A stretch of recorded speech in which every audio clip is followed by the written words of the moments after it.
हजारों वर्षों से चली आ रही परंपराओं के कारण हिंदू धर्म में कई ऐसी परंपरा का समावेश है जिस पे आज सवाल यह उठता है कि क्या बलि प्रथा हिंदू धर्म का हिस्सा है। यदि वेद और पुराणों की माने तो नहीं, और यदि अन्य धर्मशास्त्रों की माने तो हाँ। हालांकि वेद, उपनिषद और गीता ही एकमात्र धर्मशास्त्र है, पुराण या अन्य शास्त्र नहीं। यदि वेद, उपनिषद और गीता इसकी इजाजत नहीं देती तो फिर यह प्रथा क्यों, जानेंगे हम आज इस वीडियो में। पर आपको इसे पूरा देखना होगा। कुछ बातें ऐसी होंगी जो आपको शायद पता होंगी, और कुछ बातें ऐसे भी होंगी जो आपको पता नहीं होंगी। इसलिए आपको यह वीडियो आखिर तक देखना होगा। स्वागत है आपका अघोरा में महादेव से जुड़ी हर नई कथा सबसे पहले आप तक पहुंचने के लिए चैनल को सब्सक्राइब करें और बेल आइकॉन जरूर दबाएं। आज के इस वीडियो में हम भावनाओं से नहीं, तर्क और इतिहास से समझेंगे कि आखिर बलि क्यों दी जाती है और इसका असली आध्यात्मिक अर्थ क्या है। सबसे पहले शब्द को समझते हैं। बलि का संस्कृत में अर्थ होता है भेंट या उपहार। प्राचीन काल में इंसान प्रकृति से डरता भी था और उसका सम्मान भी करता था। यह माना जाता था कि अगर हमें प्रकृति से कुछ मिल रहा है, अनाज, बारिश, जीवन, तो बदले में हमें भी कुछ देना होगा। इसे लॉ ऑफ एक्सचेंज कहते हैं। अपना सबसे प्रिय, सबसे कीमती धन ईश्वर को अर्पण करना ही बलि थी। पुराने समय में जब पैसा नहीं था, तब मनुष्य की सबसे बड़ी संपत्ति उसके पशु होते थे। अपनी सबसे कीमती संपत्ति को ईश्वर के चरणों में त्याग देना अपने मोह को खत्म करने का प्रतीक था। लेकिन तंत्र, शास्त्र और वेदों में इसका एक और गहरा मतलब है। बलि का अर्थ है ऊर्जा का रूपांतरण। ऐसी मान्यता है कि देवताओं को प्रसन्न करने के लिए बलि का प्रयोग किया जाता है। बलि प्रथा के अंतर्गत बकरा, मुर्गा या भैंसे की बलि दिए जाने का प्रचलन है। पर क्या बलि देने से सच में देवता प्रसन्न होते हैं?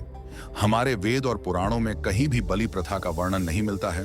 ऋग्वेद में कहा गया है कि मां नो गोशु, मां नो अश्वेसु रिरिशः। इसका सामान्य अर्थ है हमारी गायों को, हमारे घोड़ों को या पशुओं को किसी प्रकार की हानि न पहुंचे, या गायों और घोड़ों को कोई दुख या क्लेश न हो। यह एक शांतिपूर्ण कामना है जिसमें धन, संपत्ति, पशुओं और समाज की रक्षा की प्रार्थना की जाती है। विद्वान मानते हैं कि हिंदू धर्म में लोक परंपरा की धाराएं भी जुड़ती गईं और उन्हें हिंदू धर्म का हिस्सा माना जाने लगा। जैसे वट वृक्ष से असंख्य लताएं लिपटकर अपना अस्तित्व बना लेती हैं, लेकिन वे लताएं वृक्ष नहीं होती। उसी तरह वैदिक आर्य धर्म की छत्र छाया में अन्य परंपराओं ने भी जड़ फैला ली। बलि प्रथा का प्रचलन शाक्त और तांत्रिकों के संप्रदाय में ही देखने को मिलता है। यदि विज्ञान की दृष्टि से देखा जाए तो ऊर्जा को न ही उत्पन्न किया जा सकता है, न ही उसे मिटाया जा सकता है। ऊर्जा का मात्र एक रूप से दूसरे रूप में रूपांतरण किया जा सकता है, जिसे शक्ति संचय का नियम कहते हैं। तंत्र में इस पूरे ब्रह्मांड को ऊर्जा यानी शक्ति का चलायमान रूप कहा गया है, और इस पृथ्वी पर जो भी कार्य हो रहे हैं वो सब ऊर्जा के द्वारा ही हो पाते हैं। इसी तरह तंत्र के द्वारा कोई भी कार्य, जैसे षट कर्म किए जाते हैं, वो भी सारा ऊर्जा का ही खेल होता है। षट कर्म का मतलब होता है 6 प्रकार के विशेष कर्म जो तांत्रिक विधियों में उपयोग किए जाते हैं। इनका उद्देश्य अलग अलग होता है, जैसे रक्षा, ऊर्जा नियंत्रण, शुभ कार्य, बाधा हटाना आदि। तंत्र के 6 मुख्य कर्म षट कर्म। पहले शांति, मन की, घर की, जीवन की शांति और बाधा निवारण। दूसरा वश्य, किसी को आकर्षित या शांत प्रभावित करने की विधि। तीसरा स्तंभन, किसी बुरी शक्ति या बाधा को रोकना। चौथा विद्वेषण, 2 लोगों में दूरी पैदा करना। 5वां उच्चाटन, किसी नकारात्मक व्यक्ति, ऊर्जा को दूर करना। छठा मारण, किसी को नुकसान पहुंचाने वाली विधि, अत्यंत वर्जित और घातक कर्म।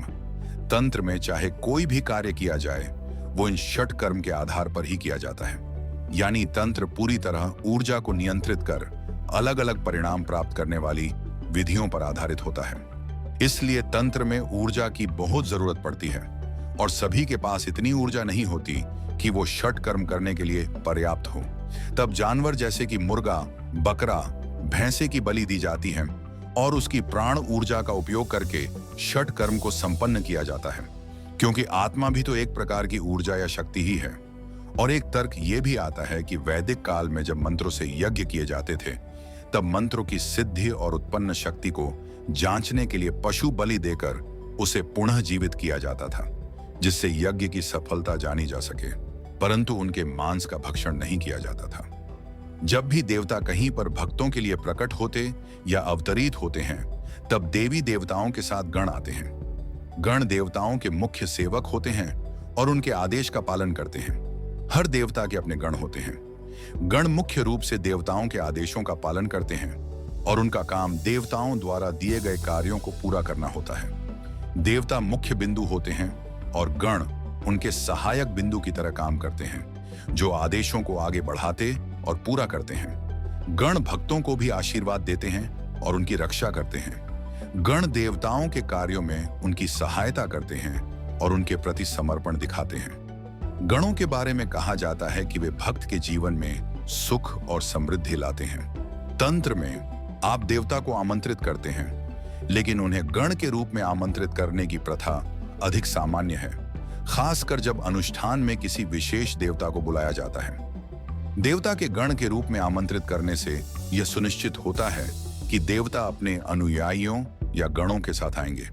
किसी भी दिव्य शक्ति को हासिल करना इतना आसान नहीं होता, उसके लिए कठोर साधना करनी पड़ती है। सनातन संस्कृति की अगर बात की जाए तो हमारे यहाँ विभिन्न ऐसे आर्षि मुनि हुए हैं जिनके पास अपार दिव्य शक्ति होती थी, लेकिन उसके लिए वह कठोर तपस्या और साधना करते थे।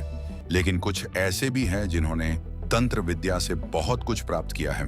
तंत्र में षट ऊर्जा प्राप्त करने के लिए असुरी शक्ति जागृत करनी पड़ती है और असुरी शक्ति को पशु अथवा नर बलि भी दी जाती है। हम सोचते हैं कि देवताओं को हम बलि दे रहे, पर असल में तंत्र में मंदिर परिसर में देवताओं के गणों को बलि दी जाती है, क्योंकि कुछ देवताओं के गण मांसाहारी भी होते और मंदिर से दूर या किसी सुमसाम जगह में असुर को बलि दी जाती है। समय के चलते यह प्रथा कम होती गई, मात्र पशुओं की ही नहीं, परंतु सात्विक बलि जैसे कि कद्दू, नारियल, जायफल, नींबू, लौंग, ईख की बलि देकर उसकी ऊर्जा का उपयोग किया जाने लगा। शक्ति साधना में ऊर्जा की कमी को पूर्ण करने के लिए ही बलि का प्रावधान है, परंतु आज कई जगह पशुओं की बलि अपने स्वार्थ के लिए और नकारार्थी ऊर्जा पाने के लिए दी जाती है। कुछ परंपराओं में बलि का उद्देश्य व्यक्ति को भौतिक सुखों और अहंकार के प्रति अत्यधिक लगाव से मुक्त करना है।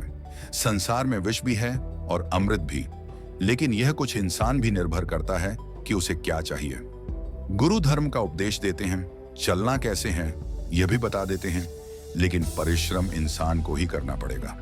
आज यहाँ हमने सिर्फ बलि क्यों और किसे दी जाती है इस विषय को दर्शाने की कोशिश की है, पर क्या कुछ लक्ष्य जल्द पाने के लिए बलि का सहारा लेना उचित है? यह आप तय करके कमेंट में बताओ।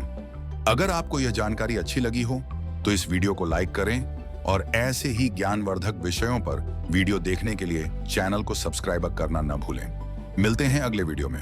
हर हर महादेव।